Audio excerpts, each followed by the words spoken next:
मंगलम भगवान विष्णु मंगलम गरुड़ध्वज मंगलम पुंडरीकाक्ष मंगलाय तनो हरि मंगलाय तनो हरि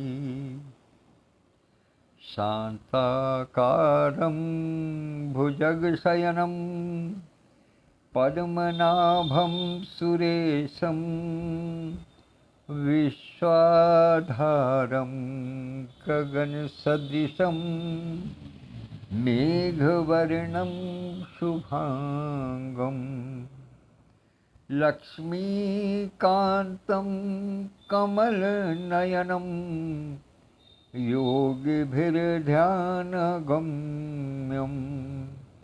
वन्दे विष्णुं भवभयहरं सर्वलोकैकनाथं सर्वलोकैकनाथं।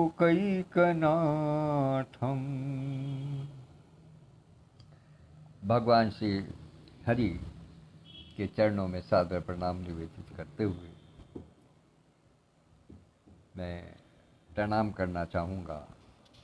सर्वप्रथम हृदयांगन साहित्यिक, सामाजिक, सांस्कृतिक और आध्यात्मिक संस्था के प्रमुख संरक्षक परमादरणीय आचार्य श्री कृष्ण द्विवेदी जी को चरण स्पर्श करते हुए उनसे आज्ञा प्राप्त करता हूँ। तत्पश्चात हृदयांगन संस्था के संस्थापक और राष्ट्रीय महासचिव आदरणीय श्री विधुभूषण त्रिवेदी जी को अभिवादन करता हूँ। हृदयांगन की राष्ट्रीय अध्यक्ष आदरणीय डॉक्टर विद्युत प्रभा चतुर्वेदी मंजू दीदी को सादर प्रणाम निवेदित करता हूँ। हृदयांगन वीथिका नामक पटल को मूर्त रूप प्रदान करने वाले आदरणीय श्री हरिवाणी जी को नतमस्तक होकर के अभिवादन करता हूँ और अभिवादन करता हूँ संरक्षक मंडल के सभी सदस्यों को, समिति के सभी पदाधिकारियों को और हृदयांगन परिवार के सभी परिजनों को, छोटे बड़े, बाल, युवा, वृद्ध, नर नारी, कनिष्ठ वरिष्ठ अर्थात सबको यथा योग्य अभिवादन प्रस्तुत करता हूँ। और तत्पश्चात मैं आता हूँ भरत चरित्र पर। भरत चरित्र पर कल मैंने जहाँ विश्राम लिया था उससे आगे की बात करूँगा, उससे आगे की चर्चा करूँगा, थोड़ा सा अंश लूँगा उसका। लेकिन उससे पहले कहीं चलते चलते पटल को छोड़ते छोड़ते कहीं ऐसा ना हो जाए कि मैं फिर भूल जाऊँ। पूरे भारतवर्ष को, पूरे देश को कल 15 अगस्त को स्वतंत्रता दिवस है, उसकी बहुत बहुत हार्दिक बधाई, शुभकामनाएं देता हूँ। और साथ ही साथ जो अपने देश के वीर जवान हैं, वो चाहे अवकाश प्राप्त हैं या सीमा पर हैं, इस समय नौकरी कर रहे हैं या रिटायर्ड हो गए हैं या जो शहीद हो गए हैं, उन सबको सादर प्रणाम करता हूँ, अपना अभिनंदन प्रस्तुत करता हूँ। और भारत माता की जो सेवा वो लोग कर रहे हैं या जिन्होंने की है, उन सब के प्रति आभार व्यक्त करता हूँ, क्योंकि उनके कारण ही हम सब अपने घरों में सुरक्षित हैं। यदि हम बातचीत का सिलसिला बनाए हुए हैं, बातचीत कर पा रहे हैं, तो वो केवल उन्हीं की बदौलत है। जहाँ वो कमज़ोर पड़ जाएंगे वहाँ हमारे लोगों के अस्तित्व पर संकट आ जाएगा। और ये हम लोगों ने अभी हाल ही में ऑपरेशन सिंदूर के समय में देख लिया, क्योंकि जो वो एक विशिष्ट रात्रि थी 8 और 9 मई की, मैं उस दिन पूरी रात खुले खुले आसमान के नीचे था, खुले आसमान के नीचे, चूंकि उस दिन परिवार में एक विवाह था, तो मंडप जो है वो बैंक्वेट हॉल वो खुला था और मैं पूरी रात वहीं था। सब हर व्यक्ति के हाथ में मोबाइल था, हर व्यक्ति जो है वो लगातार समाचार देख रहा था, सुन रहा था, आवाज़ सुन रहा था, सारे काम कर रहा था। तो हमने वो स्थिति हमने देखी है, हमने स्वयं को अनुभव किया है कि वारे हमारे देश के वीर जवान जिन्होंने हम सब लोगों को सुरक्षित रखने के लिए अपनी जान को दांव पे लगाया। तो उनको बहुत बहुत भूरी भूरी प्रणाम करता हूँ, नमन करता हूँ और अभिनंदन करता हूँ, और देश के समस्त वासियों को इसके लिए शुभकामनाएं प्रेषित करता हूँ और अनुरोध करता हूँ सबसे कि जहाँ भी कहीं सैनिक दिखाई दे उसका सम्मान करें, दिल से सम्मान करें, केवल दिखाने के लिए नहीं, दिल से सम्मान करें। तो आइए भरत चरित्र पर आगे बढ़ते हैं। आज मैं जानता हूं कि आज आदरणीय अध्यक्ष डॉक्टर विद्युत प्रभा चतुर्वेदी मंजू दीदी के देहरादून स्थित हरिशंडम में स्वतंत्रता दिवस की पूर्व संध्या पर कवि सम्मेलन हो रहा है, तो इसलिए वो वहाँ व्यस्त हैं। और हमारे जो संस्थापक महोदय हैं, चूँकि उसका भी लाइव चल रहा है, विभिन्न लोग उसका लाइव कर रहे हैं, तो लिहाजा हमारे संस्थापक महोदय भी उधर की तरफ व्यस्त हैं, मैं जानता हूँ। लेकिन मेरा अपना कर्तव्य है, मैं अपने सभी बाकी सभी साथियों के लिए इसको प्रस्तुत कर रहा हूँ, आप लोग आनंद लेते रहा। सुनि रघुवर वाणी विबुध, देखि भरत पर हे, सकल सराहत राम सो, प्रभु को कृपा निके। बहन तशरीफ फातिमा उपस्थित हो गई हैं, सादर प्रणाम करता हूँ दीदी आपको, आपकी कर्मठता को। और इसी दोहे पर कल समाप्त किया था, आज यहीं से प्रारंभ करता हूँ। प्रभु श्री राम ने जो लक्ष्मण जी से भरत जी के चरित्र की बात कही कि भरत जी को राज्य मत क्यों नहीं हो सकता, उसके पीछे कारण क्या है, और भरत जी के प्रति जो उनके मन में स्नेह है उसका जब उन्होंने वर्णन किया, तो नवमंडल में जो देवता गण इस बात को देख रहे थे, इस घटनाक्रम का अवलोकन कर रहे थे, चूंकि सबसे ज्यादा चिंता उन्हीं को थी, इसी कारण जो है वो व्यवधान होते चले आ रहे थे भरत जी के बारे में भांति भांति के। तो उनको सबसे ज्यादा चिंता थी जब उन्होंने ये देखा कि प्रभु श्री राम जो है वो किस प्रकार के कृपा सागर हैं, कृपा सिंधु हैं, और वो भरत जी से कितना प्रेम करते हैं, और भरत जी के प्रति उनके मन में किसी प्रकार का भी कोई जरा सा भी क्षोभ नहीं है, कोई क्रोध नहीं है, उनके प्रति कोई भी जरा सी भी मन में खटास नहीं है। तब वो सब कहते हैं कि रघुवर की वाणी को सुन करके और भरत के लिए जो हित है, भरत के हित को देखते हुए सकल सराहत राम सो, सारे सब लोगों ने, सारे देवताओं ने, सुर नाग नर गंधर्व सब ने जो है वो राम जी की सराहना की। और क्या क्या करके सराहना की कि प्रभु को कृपा निके, प्रभु जैसा कौन, प्रभु श्री राम जैसा कौन कृपा का सागर हो सकता है, अर्थात कोई नहीं हो सकता। तब वो और आगे क्या कहते हैं वो भी सुनिएगा। जो न होत जग जन्म भरत को, सकल धर्म धुर धरणी धरत को, कवि कुल अगम भरत गुण गाथा, को जाने तुम बिन रघुनाथा।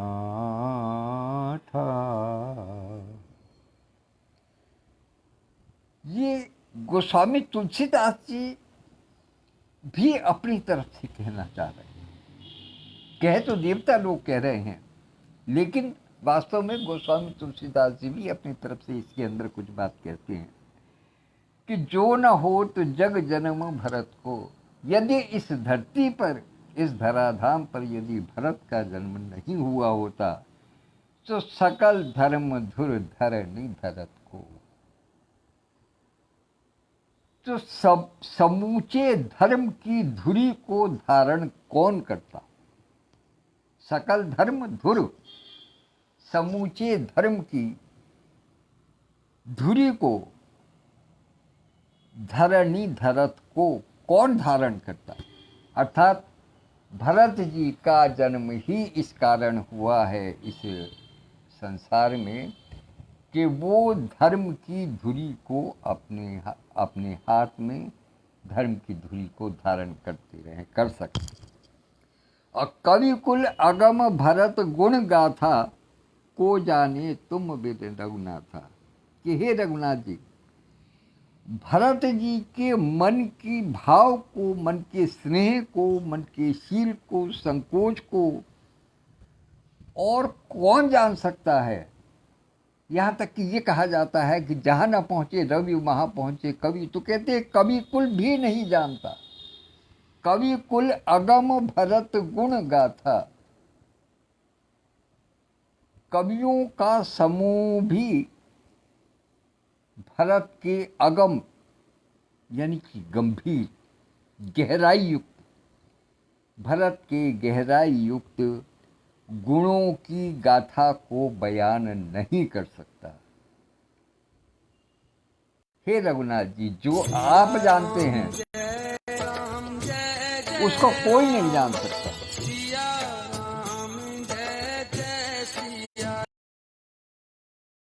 संस्थापक महोदय का फोन था, वो पूछ रहे थे कि मुझे दिखाई नहीं दे रहे हैं। हमने कहा आप आइएगा, मैं उपस्थित हूँ।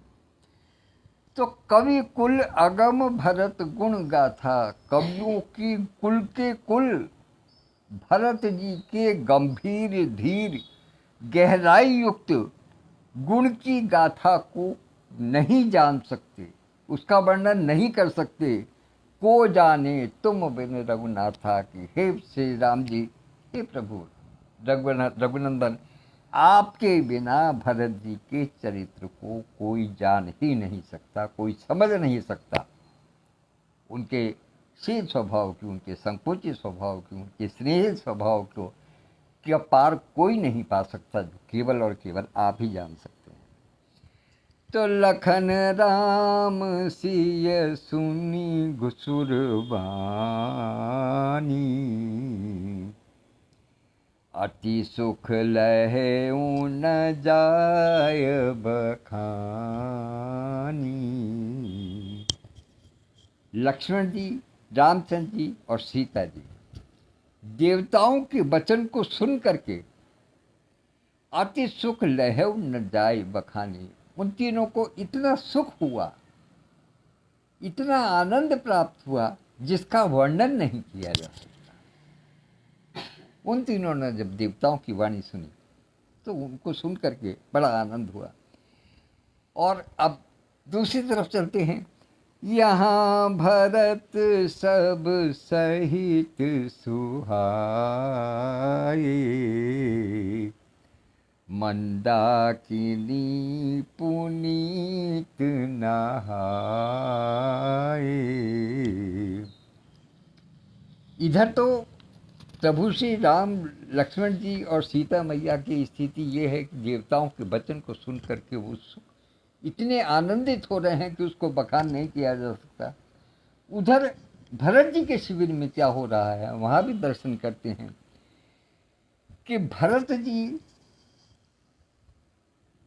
पवित्र पावन सरिता मंदाकिनी में स्नान करते हैं।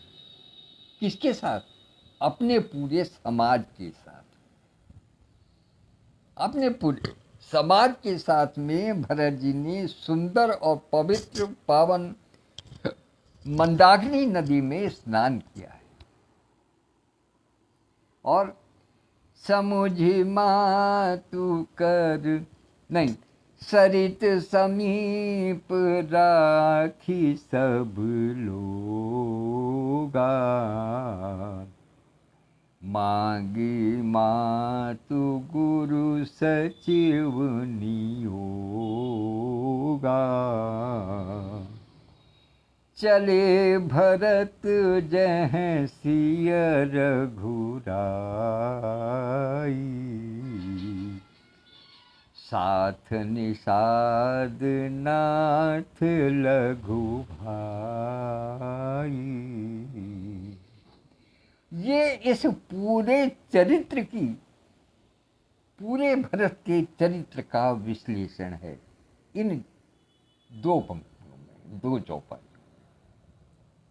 पूरे भरत जी के चरित्र का कि सभी सरित समीप राखी सब लोगा। आदरणीय संस्थापक महोदय भी उपस्थित हो गए हैं, भाई अनिल कुमार श्रीवास्तव जी उपस्थित हैं, आदरणीय महेंद्र जोशी जी उपस्थित हैं, बहन विनोदनी काला जी उपस्थित हैं, और बहन तस्लीम फातिमा जी और भाई संजय गुप्त जी, वो तो पहले से भी उपस्थित थे। उन सब की उपस्थिति में भरत चरित्र की जो विशेष, पूरे भरत चरित्र की जो विशेष पंक्तियां हैं, वो मैं यहाँ इस समय यहाँ पर आई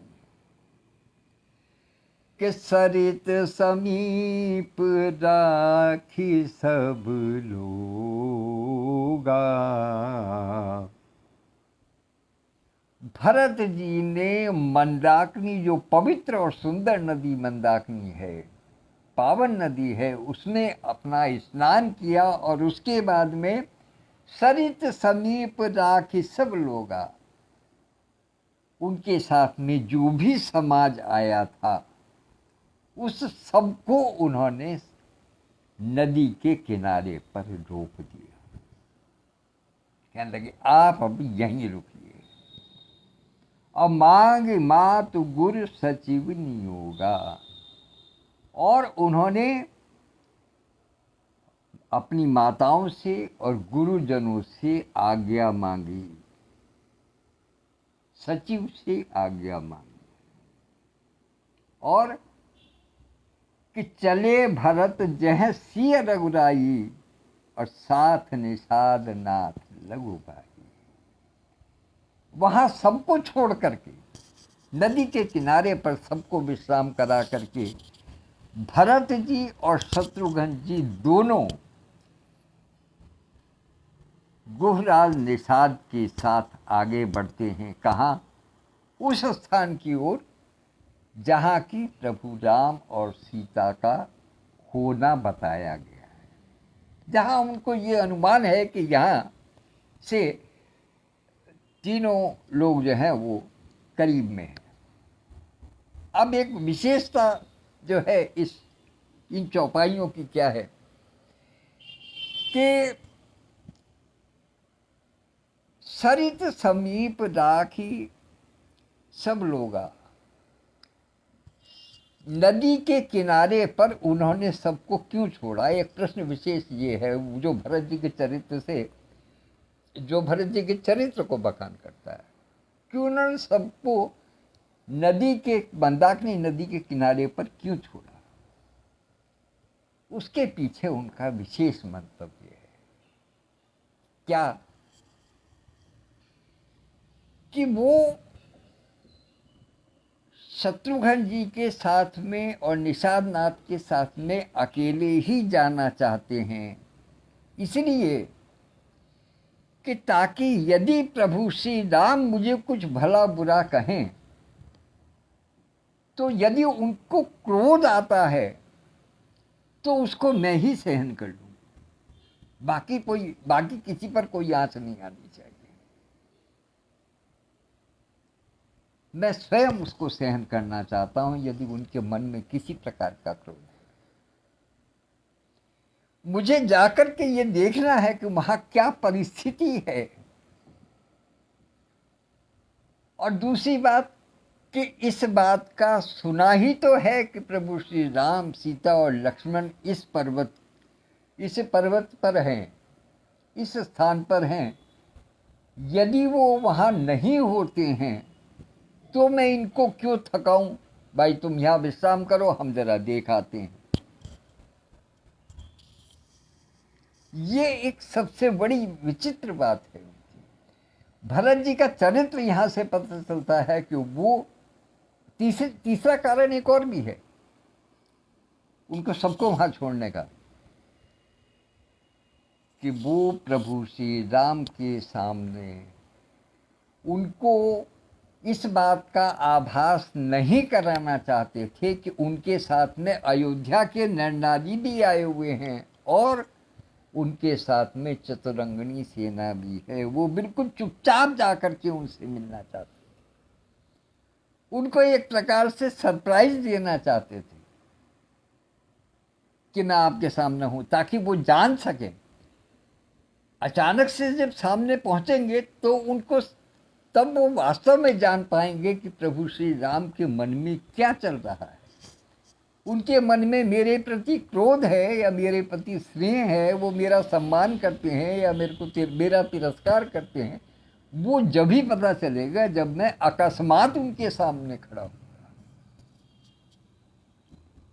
क्योंकि यदि मैं सबको साथ लेकर के जाऊंगा तो हो सकता है कि संकोच में वो मुझे कुछ ना कहे, या ये हो सकता है कि सबको साथ में ले जाने में जो है वो इस बात को और बुरा मान जाए कि अरे ये तो सबको लेकर के आ गया, मेरा तो वनवास इसने भंग कर दिया। कि ऐसी बहुत सारी चीजें हैं जो भरत जी के मन में चल रही है। चूंकि भरत जी धर्म धुरंधर हैं, वो धर्म की धुरी को अपने अपने अपने हाथ में रखते हैं। धर्मज्ञ हैं, मर्मज्ञ हैं, ज्ञानी हैं, प्रभु श्री राम के भी स्वभाव को जानते हैं और जगत के स्वभाव को भी जानते हैं, लेकिन उनके मन में ये संकोच है कि पता नहीं प्रभु श्री राम कैसा व्यवहार करेंगे। इसलिए सबको बचा करके, क्योंकि जानते हैं कि प्रभु श्री राम यदि क्रोधित हो गए तो उनके सामने फिर किसी के टिकने की संभावना नहीं है, फिर उनके सामने कोई नहीं रुक सकता। प्रभु श्री राम के सामने समर में कोई नहीं टिक सकता, वो जानते हैं। इसलिए यदि किसी कारण से वो क्रोधित हुए तो मैं जो मेरे साथ में जो समाज हुआ आया है मैं उसको उनके कोप का भाजन क्यों बनाऊं। तो इसलिए भरत और शत्रुघ्न जी वो निषाद राज गुह को साथ लेकर के तब वो आगे बढ़े, है ना। उनको बाकी सारे समाज को मंदाकिनी नदी के किनारे पर छोड़ा और स्वयं अकेले ही आगे बढ़े। तो समुझ मातु कर तब सकुचाही,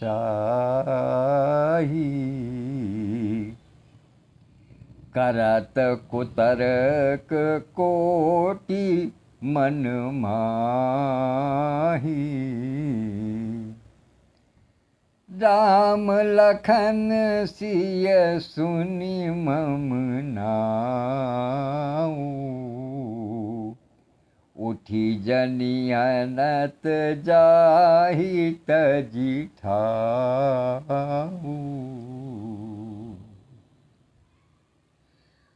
उनके मन में और भी उहापोह है। अपने मन में, अपने हृदय में प्रभु श्री राम के प्रति अथाह प्रेम है। ये जानते हैं कि प्रभु श्री राम भी इस बात को जानते हैं कि मेरे मन में उनके प्रति अथाह प्रेम है, लेकिन साथ ही साथ जो मेरी माता कैकेयी की करनी है वो कैसी है। तो उहापोह वाली स्थिति में है, किम कर्तव्य विमूढ़ वाली स्थिति में है। वो समझ नहीं पा रहे कि मैं आगे जाऊं या पीछे हटूं। उनके मन में तर्क कुतर्क चल रहे हैं। भरत जी के मन में तर्क और कुतर्क चल रहे हैं। किस बात को लेकर के कि पता नहीं वो मुझे स्वीकार करेंगे या नहीं करेंगे। वो माता की करनी को देख करके, मेरी माता कैकेयी की करनी को सुन करके, समझ करके वो कहीं मेरा तिरस्कार तो नहीं कर देंगे। वो मुझे स्वीकारेंगे या नहीं स्वीकारेंगे। भरत जी बड़े चिंतित हैं इस चीज को लेकर के, और इस कारण से राम लखन सिय सुनि मम नाऊ, उठी जनि अनत जाहि तज ठाहू। कि राम लक्ष्मण और सीता कहीं ऐसा ना हो कि मेरा नाम सुन के अपना स्थान ही बदल दे। ये कितने बड़े कुतर्क की बात है। वो क्या कहती हैं कि कहीं ऐसा ना हो कि मैं जिससे मिलने के लिए जा रहा हूं, यदि उन्हें धूल उड़ती दिखाई देगी चतुरंगनी सेना की, या घोड़ों की, रथ की चाप सुनाई देगी, या पालकियों का जो है वो शोर उनको सुनाई देगा, तो कहीं ऐसा ना हो कि वो जहां है वो मुझे आया जान करके वो उस स्थान को छोड़ करके चले जाए। इतनी दूर की सोच भरत जी रखते हैं, क्योंकि ये उनके दिमाग में है कि मेरी माता ने जो किया है उसका संकोच बहुत है उनके मन में। वो बहुत इस चीज को संकोच कर रहे हैं कि वो कैसे कैसे सुनेंगे, किस प्रकार का व्यवहार करेंगे, वो समझ में नहीं आ रहा है। वास्तविकता यह है कि उस समय वो 2 कदम आगे चलते हैं, ये सोच करके कि मैं अपने प्रेम के वशीभूत होकर के आगे बढ़ता हूं, तो उसी क्षण 2 कदम पीछे हट जाते हैं, ये सोच करके कि अरे मेरी माता ने ऐसी करनी की है, प्रभु मेरा तिरस्कार कर देंगे, मुझे स्वीकार नहीं कर पाएंगे।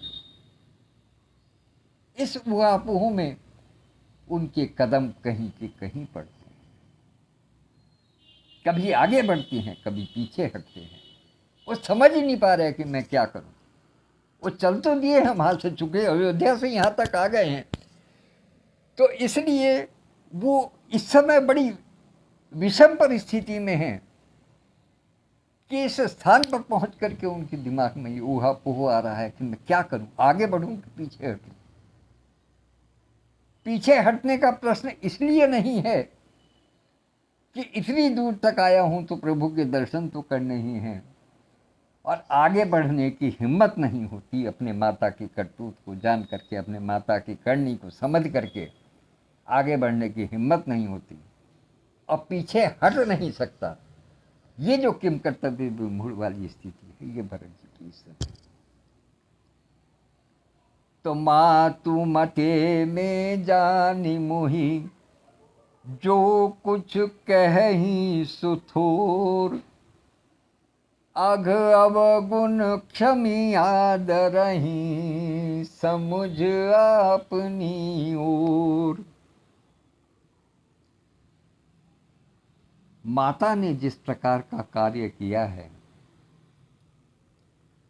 उसको जान करके, यानी माता की बातों को विचार करके, मन में सोच करके, प्रभु श्री राम मुझसे जो भी बर्ताव करें, जो भी कुछ कहें, वो थोड़ा है।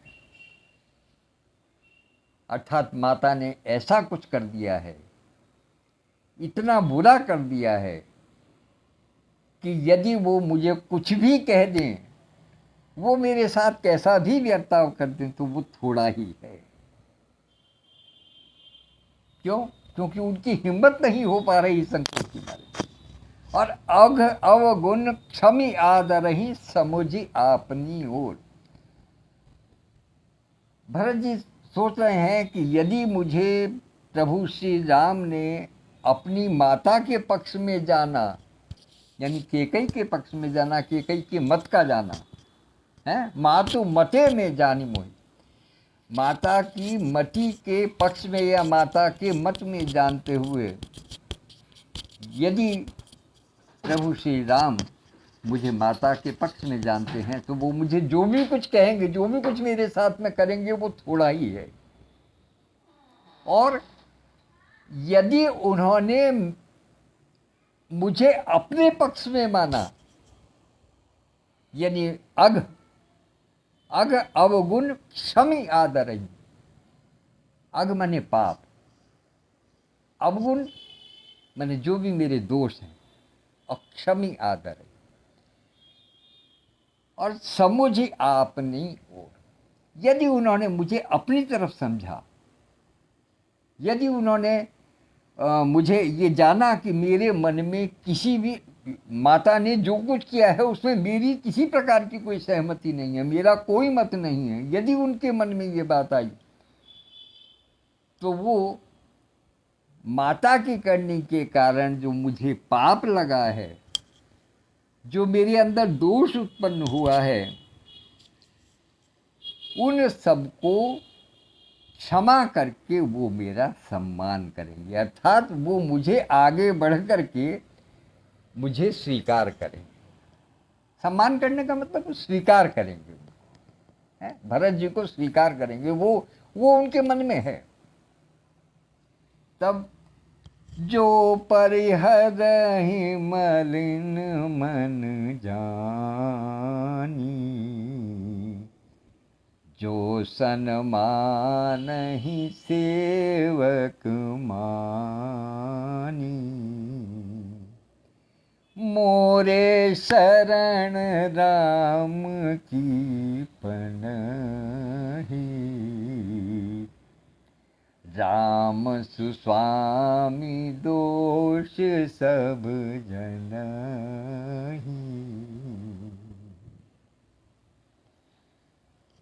अब भरत जी क्या सोचते हैं मन में कि चाहे तो वो मुझे मलिन मन का जान करके त्याग दे, जो परिहरी मलिन मन जानी, मेरे चित्त को दूषित मान करके, मेरे मन की भावनाओं को दूषित जान करके चाहे मुझे छोड़ दें, और जो सन्मान सेवक मान, या मुझे वो अपना सेवक जान करके स्वीकार कर ले। दो में से एक ही स्थिति हो सकती है कि चाहे तो वो मुझे अपना सेवक जान करके स्वीकार कर लें, और चाहे मुझे नीच बुद्धि का होकर मान करके मेरा तिरस्कार कर दें। लेकिन मैं प्रत्येक दशा में प्रभु श्री राम के चरणों की पादुका में ही पड़ा हूं। प्रभु श्री राम के चरणों में ही मैं शरण लेनी है मुझे, चाहे वो मुझे तिरस्कार करें मेरा, चाहे मेरा सम्मान करें। ये उन्होंने सीधी बात कही। अथवा राम की पनहि निश्चय दीन की रक्षा करने का है, क्योंकि वो जानते हैं कि प्रभु श्री राम अपनी शरण में आए हुए को कभी त्यागते नहीं हैं। इसलिए मैं उनकी शरण में जाकर के पड़ रहा हूँ, चाहे वो मुझे कुछ भी कहें, चाहे मुझे सेवक जान करके स्वीकार करें, लेकिन मैं उनकी चरण की शरण में पहुंच जाऊंगा। और राम सुस्वामी दोष सब नहीं, प्रभु श्री राम जैसा सुंदर स्वामी, अर्थात पवित्र हृदय वाला स्वामी, सबके दोष को जानता है। क्योंकि वो सबके दोष को जानते हैं, इसलिए मैं जब उनकी शरण में आ जाऊंगा तो वो मुझे स्वीकार करेंगे ही करेंगे। सम्मान करें या न करें, मुझे खरी खोटी सुनाए कोई बात नहीं है, लेकिन मैं उनकी शरण में पड़ जाऊंगा तो वो मुझे अपनी शरण से नहीं हटाए। जग यश भाजन चातक मीना, नेम प्रेम निज निपुण नवीना। जगत में चातक और मीन मछली दो ही यश के पात्र हैं, क्योंकि ये अपने नियम और प्रेम में निपुण हैं और नवीन हैं। प्रेम का संबंध चातक के साथ प्रेम का है और मीन के साथ। ये प्रेम की बात है। तो चातक भी है और मछली भी है। इन दोनों में प्रेम और नियम जो है वो बंधे हुए हैं। और असमन गुणत चले मघु जाता, सकुचि स्नेह शिथिल सब गाता। इस प्रकार की बातों को सुनते, गुनते, मथते हुए, मन में विचार करते हुए भरत जी आगे बढ़ रहे हैं। लेकिन सकुच स्नेह, एक तो माता की करनी का संकोच, माता की करनी का संकोच, और स्नेह, अपने मन का स्नेह। मैंने बताया ना, दोनों चीजें उनके साथ साथ चल रही हैं। माता की करनी का संकोच भी साथ चल रहा है, वो उनके पैरों को पीछे खींच रहा है, और उनका जो स्नेह है प्रभु श्री राम के चरणों के प्रति, वो उनको आगे की तरफ बढ़ने के लिए प्रेरित कर रहा है। तो इस ऊहापोह में, इस कर्तव्य विमूढ़ की स्थिति में उनका सारा शरीर शिथिल पड़ रहा है, अर्थात ढीला शरीर हो गया है। उनको समझ में ही नहीं आ रहा है कि मैं क्या करूं। विवश हैं, वो समझ नहीं पा रहे हैं कि क्या करें। उनको बड़ी थकान का अनुभव हो रहा है, शिथिल पड़ गया उनका शरीर। और फेरत मन ही मातु कृत खोरी, चलत भक्ति बल धीरज धूरी। माता की करनी का जो अपराध है, वो मानो भरत जी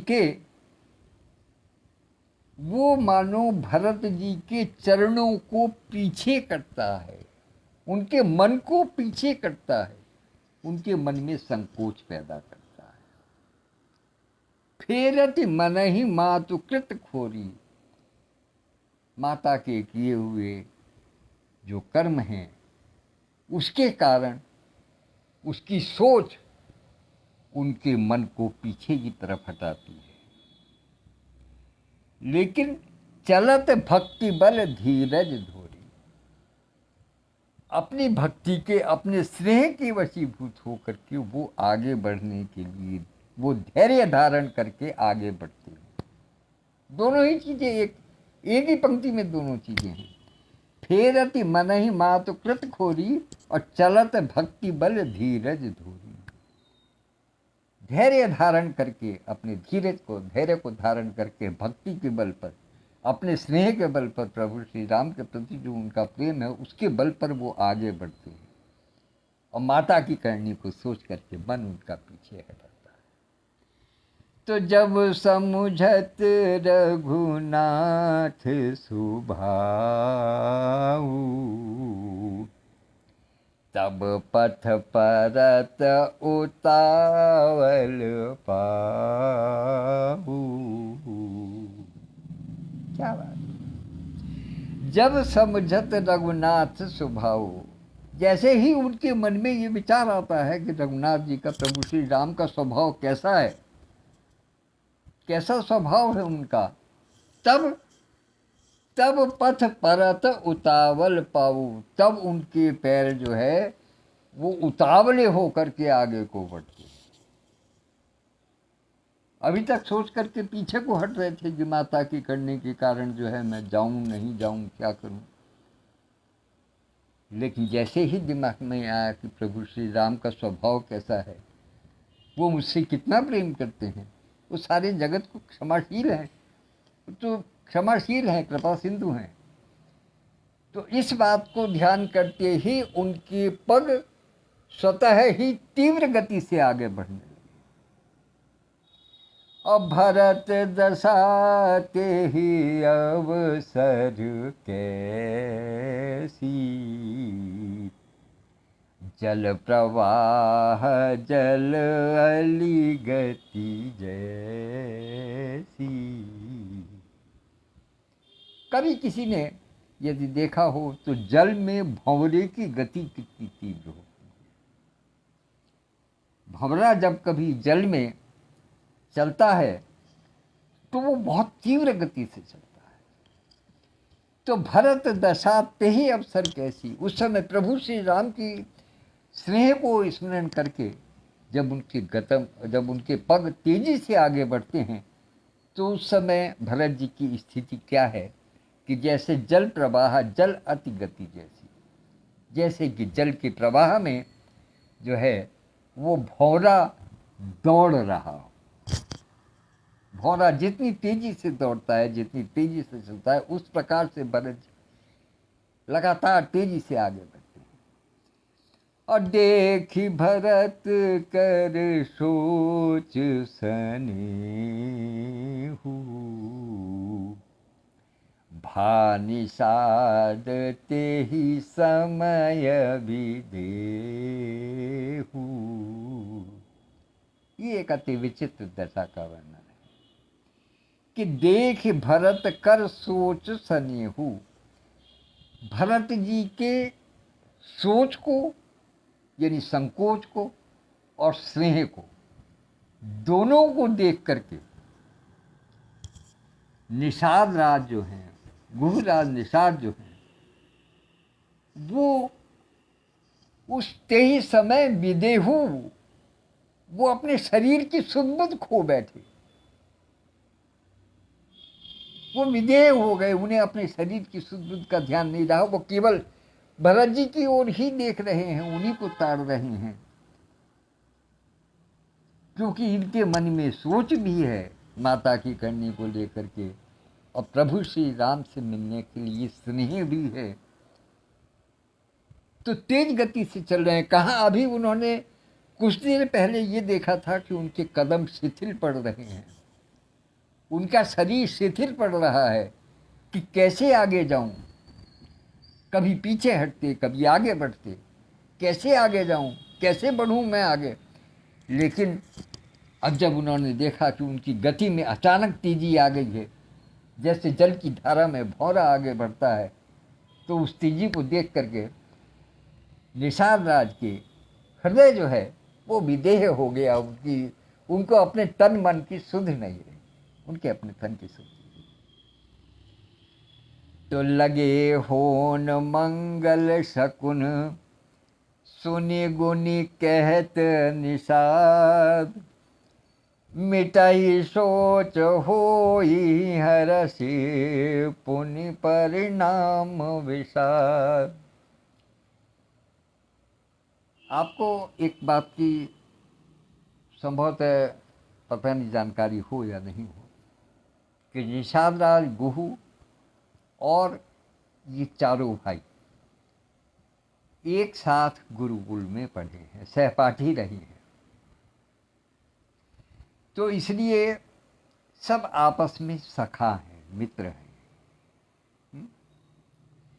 तो इसलिए निषाद राज वो सब कुछ कह पाने में समर्थ हैं जो कि अपने एक सखा से बात कही जा सकती है।